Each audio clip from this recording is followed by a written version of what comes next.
فرماتے ہیں صحابہ نہ بات کر رہے تھے، اور بات یہ کر رہے تھے کہ یار لوگوں کو گناہوں سے کیسے روکا جائے، لوگوں کو گناہوں سے گفتگو صحابہ یہ کر رہے تھے۔ عبداللہ ابن عمر کہتے ہیں بیٹھے تھے اور یہ گفتگو کر رہے تھے کہ گناہوں سے پلاننگ یہ ہوتی تھی، ان کی جو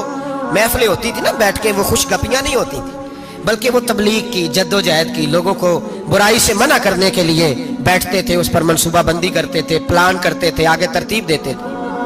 گفتگو ہو رہی تھی تو اب آپس میں بات ہونے لگی کہ کون سا گناہ زیادہ برا ہے جس پر سب سے پہلے کام کیا جائے۔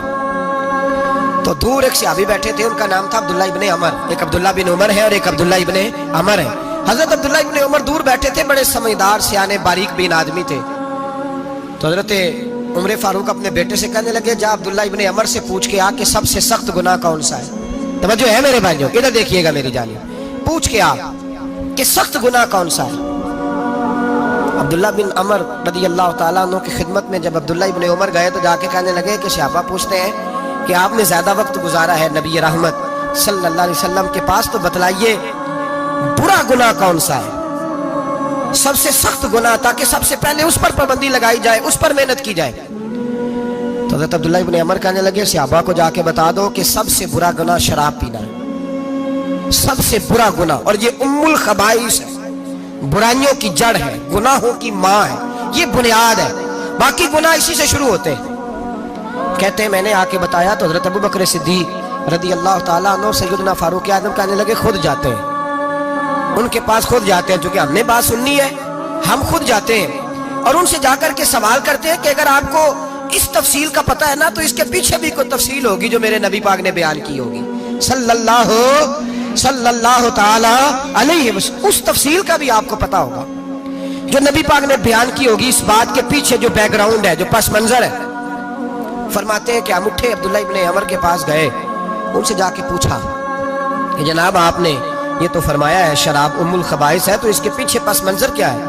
تو عبداللہ ابن عمر کہنے لگے یہ میں نے اپنے پاس سے نہیں کہا، یہ میں نے نبی پاک سے سنا ہوا ہے۔ حضور سید عالم صلی اللہ علیہ وسلم بیٹھے تھے تو حضور نے فرمایا شراب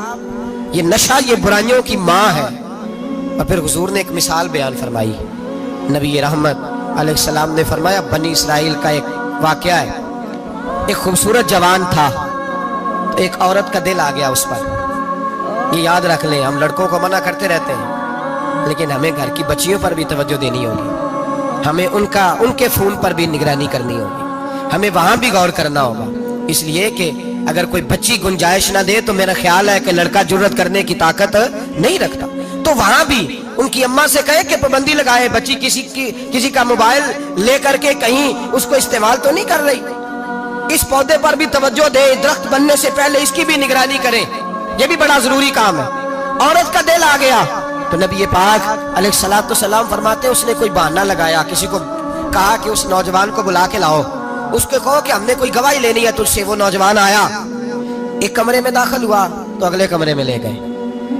وہاں داخل ہوا تو اس سے اگلے کمرے میں لے گئی، وہ داخل ہوا تو اسی طرح 7 مکفل کمروں میں لے گئی۔ میرے کریم رسول میرے محبوب پاک علیہ السلام فرماتے ہیں، صحابہ کو سمجھا رہے ہیں میٹھے لب و لہجے میں، فرماتے ہیں جب سب سے پچھلے کمرے میں لے گئی تو ایک لڑکا بندھا ہوا تھا وہاں رسیوں سے، شراب کا پیالہ پڑا ہوا تھا،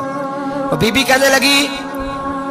کوئی گواہی شواہی نہیں لینی، تجھے اس لیے بلایا ہے کہ تیرے اوپر دل آ گیا ہے، اب میرے ساتھ منہ کالا کر۔ تو وہ جوان کہنے لگا نہیں، میں نے اپنے نفس کو پاک رکھا ہوا ہے، میری نظر بھی پاک ہے، دل بھی پاک ہے، اور اس کی برکت یہ ہے کہ رب نے میری روح کو بھی پاک رکھا ہوا ہے، تو میں یہ حرکت نہیں کر سکتا۔ پاک لوگ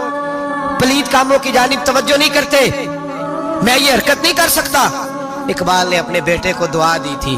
اس نے کہا تھا حیا باقی نہیں ہے زمانے کی آنکھ میں، خدا کرے کہ رہے تیری جوانی بے داغ، خدا کرے کہ رہے تیری جوانی بے داغ۔ کہا میرے ساتھ منہ کالا کر، اس نے کہا میں نہیں کرتا۔